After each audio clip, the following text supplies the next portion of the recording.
4 बहनें रहती थीं।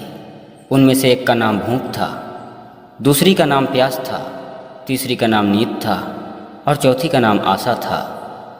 एक बार उन चारों में लड़ाई होने लगी, क्योंकि सभी अपने अपने को बड़ा कह रही थीं, अर्थात सर्वश्रेष्ठ कह रही थीं। जब लड़ाई शांत नहीं हुई और फैसला नहीं हो पाया कि आखिर में बड़ा कौन है, तो वह चारों राजा के पास पहुंच गई कि अब यह फैसला राजा ही करेंगे कि हम चारों में से कौन बड़ा है। राजा के सामने पहुंचकर उन चारों ने अपनी अपनी बातों को राजा से कहा। तब राजा ने कहा, अरे भूख, पहले तुम बताओ कि तुम कैसे बड़ी हो। भूख ने कहा, महाराज, मैं बड़ी इसलिए हूँ क्योंकि मेरे ही कारण मनुष्य अच्छे अच्छे पकवान बनाता है और उसे खाता है। मेरे ही कारण घर के चूल्हे चलते हैं। मेरे ही कारण खाना खाने में लोगों को आनंद आता है और भी बहुत सारे गुण मुझ में हैं। भूख की ऐसी बातों को सुनकर राजा ने राज्य में घोषणा करवा दिया कि आज से किसी के यहाँ भोजन नहीं बनेगा। देखते हैं कि भूख क्या करती है। राजा की घोषणा सुनते ही नगरवासियों ने खाना नहीं बनाया। 2 दिन बीत चुका था। तीसरे दिन भूख से रहा नहीं गया तो उसने बासी खाना खाया। भूख को बासी खाना खाते हुए प्यास ने देख लिया तो प्यास तुरंत ही राजा के पास पहुंच गई और राजा से कहने लगी, महाराज, भूख हार गई। उसने बासी खाना खाया है और मैंने देखा है, इसलिए मैं बड़ी हूँ।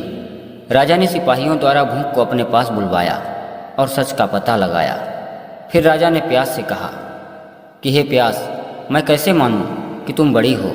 प्यास बोली, महाराज, क्योंकि मेरे ही कारण कुएं खोदे जाते हैं, मेरे ही कारण सरोवर बनाया जाता है, मेरे ही कारण स्वच्छ पात्र में साफ पानी को भरा जाता है और लोग पीते हैं। और भी बहुत सारे गुण मुझ में हैं, इसलिए मैं ही सबसे बड़ी हूँ। प्यास की ऐसी बातों को सुनकर राजा ने नगर में फिर से घोषणा करवा दिया कि आज से कोई भी कुओं को नहीं खोदेगा और सरोवर भी नहीं बनाएगा। पानी के सभी स्रोतों को बंद कर दिया जाएगा और पानी को किसी भी बर्तन में नहीं भरा जाएगा। देखते हैं कि प्यास क्या करती है।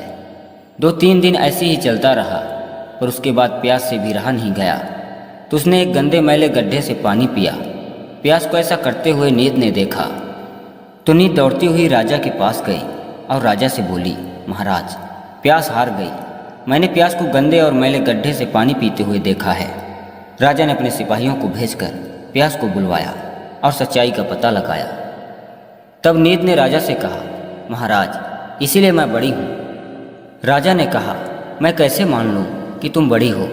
नीत ने कहा, महाराज, क्योंकि मेरे ही कारण व्यक्ति बिस्तर लगाता है, मेरे ही कारण व्यक्ति सोने के लिए तरह तरह के खाट, पलंग एवं और भी महंगी चीज़ों को बनवाता है।